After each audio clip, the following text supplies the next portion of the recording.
नमस्कार, एक बार फिर से आप सभी का स्वागत है। इस वीडियो के माध्यम से मैं सुप्रीम कोर्ट का एक बहुत यूजफुल जजमेंट आप लोगों के साथ शेयर करने वाली हूं, जो मेंटेनेंस पर आधारित है।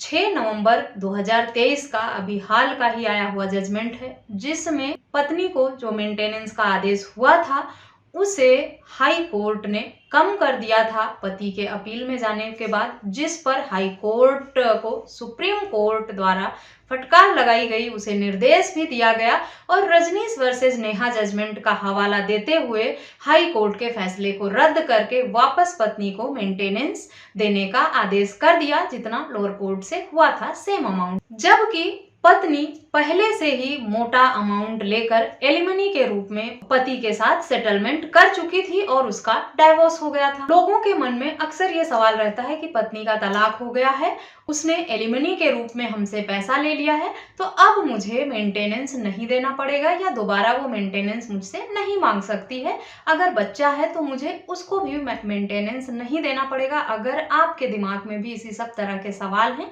या ऐसी ही गलतफहमियां हैं, तो इस जजमेंट को पढ़ें, समझें और इस वीडियो को पूरा जरूर देखें, ताकि जजमेंट केस पर किस हिसाब से कोर्ट फैसले करता है और सुप्रीम कोर्ट की क्या गाइडलाइन रही है इस मामले में, पूरी जानकारी आपको मिल सके इस जजमेंट के माध्यम से, ताकि आपके साथ भी अगर कोई ऐसा केस हो या किसी नोन के साथ इस तरह की प्रॉब्लम हो तो आप उसे गाइड कर सकें, ये वीडियो और ये जजमेंट उसके साथ शेयर कर सकें। इससे पहले जजमेंट की डिटेल पर बात करें, मैं आप लोगों को रिमाइंड कराना चाहूंगी, अगर मेरे चैनल पर नए हैं, अब तक सब्सक्राइब नहीं किया है, तो प्लीज सब्सक्राइब करके बेल आइकन को जरूर प्रेस करें, ताकि इस तरह की और भी इंफॉर्मेटिव वीडियोस आपको घर बैठे मिलती रहें। शादी के बाद कुछ समय तक सब कुछ ठीक ठाक चलता रहा। उनके शादी से 2 बच्चे भी हुए, एक बेटा और एक बेटी। कुछ सालों तक सब कुछ ठीक था। 2 बच्चे होने के बाद पति पत्नी के बीच में विवाद होने लगे, गलतफहमियां आ गई, लड़ाई झगड़े होने लगे और अलगाव हो गया दोनों के बीच, और मामला यहाँ तक पहुंच गया कि तलाक फाइल करना पड़ा पति को। जब पति ने तलाक फाइल किया तो पत्नी ने मेंटेनेंस की मांग की 125 सीआरपीसी का केस करके। जैसा कि आम मामलों में होता है कि जब पत्नी की गलती होती है, खुद नाराज होकर चली जाती है, घर छोड़कर चली जाती है, साथ नहीं रहती, ऐसे में जैसे ही पति तलाक फाइल करता है तो वो मेंटेनेंस की मांग करती है या पति पर झूठे आरोप लगाकर मामले दर्ज करा देती है। इस मामले में भी कुछ ऐसा ही हुआ। पत्नी ने 125 सीआरपीसी का केस किया पति के ऊपर। एक तरफ पति का डाइवोर्स केस चल रहा था, दूसरी तरफ पत्नी का 125 सीआरपीसी का केस चल रहा था।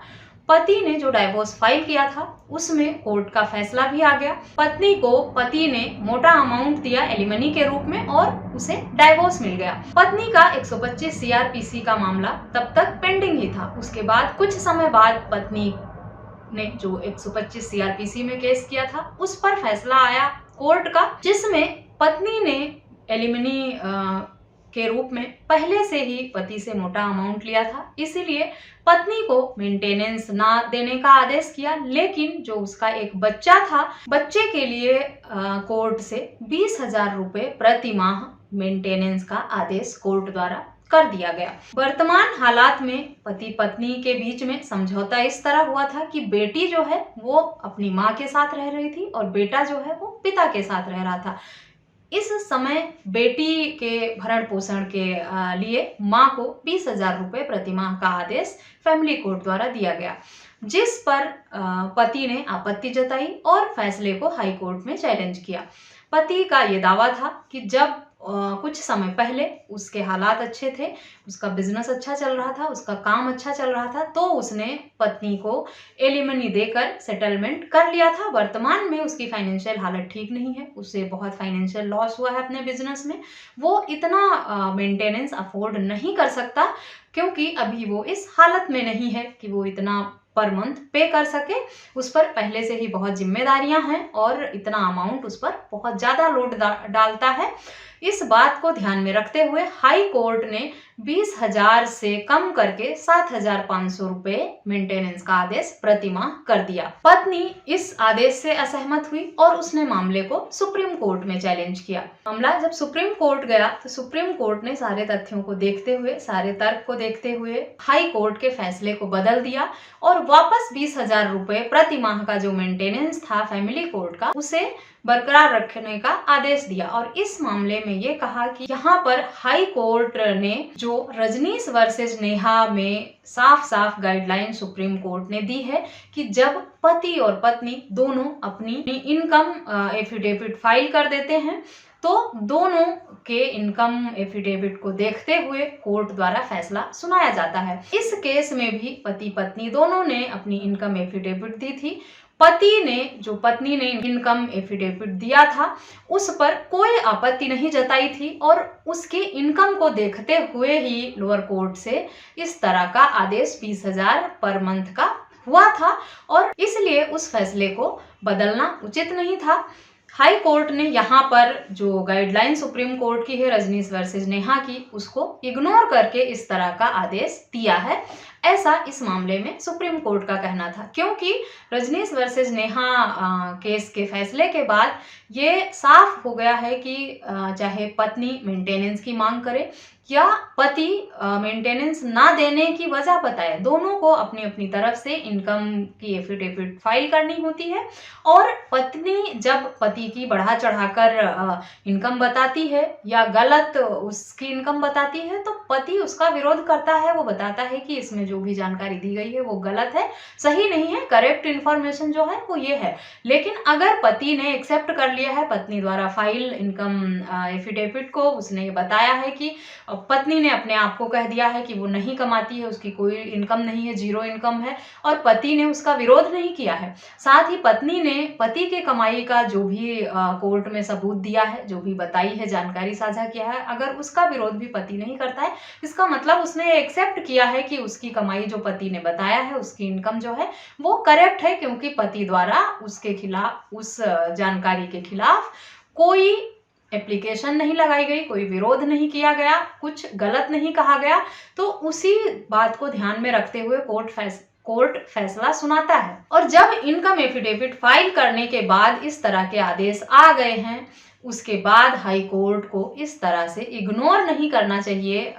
जो भी फैसला फैमिली कोर्ट का दिया गया था उसको ध्यानपूर्वक सारे तथ्यों को देखकर कि किस आधार पर परिवार न्यायालय ने इस तरह का फैसला किया है, उसके बाद ही हाई कोर्ट को अपना फैसला सुनाना चाहिए। तो इस तरह से इस फैसले में पत्नी ने एक बार पति से मोटा अमाउंट ले लिया था एलिमनी के रूप में, उसके बाद भी बेटी के मेंटेनेंस के नाम पर कोर्ट से उसे 20,000 प्रतिमाह मेंटेनेंस देने का आदेश हो गया फिर से। और पति अपील में सुप्रीम कोर्ट तक भी गया, लेकिन उसके हक में फैसला नहीं हो पाया। आशा करती हूँ ये जजमेंट आप लोगों के लिए यूजफुल होगा। इस जजमेंट के माध्यम से आप समझ सकते हैं कि इनकम एफिडेविट जब पति और पत्नी दोनों द्वारा दिया जाता है तो उसमें आपको किन बातों का ध्यान रखना है और किस तरह से अपना बचाव करना है अगर झूठी एफिडेविट आपकी पत्नी द्वारा दे दी गई है। आपकी छोटी सी गलती आपके खिलाफ फैसला कर देता है और उसके बाद आप हाई कोर्ट, सुप्रीम कोर्ट तक चक्कर लगाते रहें, फिर आपके हक में फैसला नहीं हो पाता है। तो सही समय पर आपको अवेयर रहना है, समझना है मामले को और सही समय पर अपने डिफेंस में जो बातें कोर्ट के समक्ष रखनी है वो आप जरूर करें ताकि आपके हक में फैसला हो पाए। इस तरह से इस मामले में पत्नी ने एक बार मोटा अमाउंट लेकर सेटलमेंट किया पति के साथ, डाइवोर्स दिया और दोबारा बेटी के नाम पर भी आदेश हो गया। तो अगर आप लोगों के भी दिमाग में ये सवाल था या आप लोग सोच रहे थे कि पत्नी ने एक बार एलिमनी ले लिया है, सेटलमेंट कर लिया, तो दोबारा मेंटेनेंस नहीं मांग सकती, अपने लिए नहीं मांग सकती, बच्चे के लिए मांग लेगी। 1 बच्चे हैं, 2 बच्चे हैं, जितने भी हैं उनके लिए मांगेगी। आशा करती हूँ ये जानकारी आपके लिए यूजफुल होगी और इस जजमेंट से आप मेंटेनेंस केस में अपना बचाव कैसे करना है इस बात को समझ पाएंगे। जजमेंट का लिंक आपको वीडियो के डिस्क्रिप्शन बॉक्स से मिलेगा, वहां से आप डाउनलोड करें, पढ़ें, समझें। फिर भी आपके कुछ सवाल हों इस टॉपिक पर या किसी अन्य टॉपिक पर तो मुझे ईमेल, व्हाट्सएप या कमेंट करके जरूर पूछें। मुझसे संपर्क के सभी माध्यम आपको वीडियो के डिस्क्रिप्शन बॉक्स से मिल जाएंगे। इस वीडियो में बस इतना ही, मिलते हैं नेक्स्ट वीडियो में, तब तक के लिए थैंक यू एंड बाय।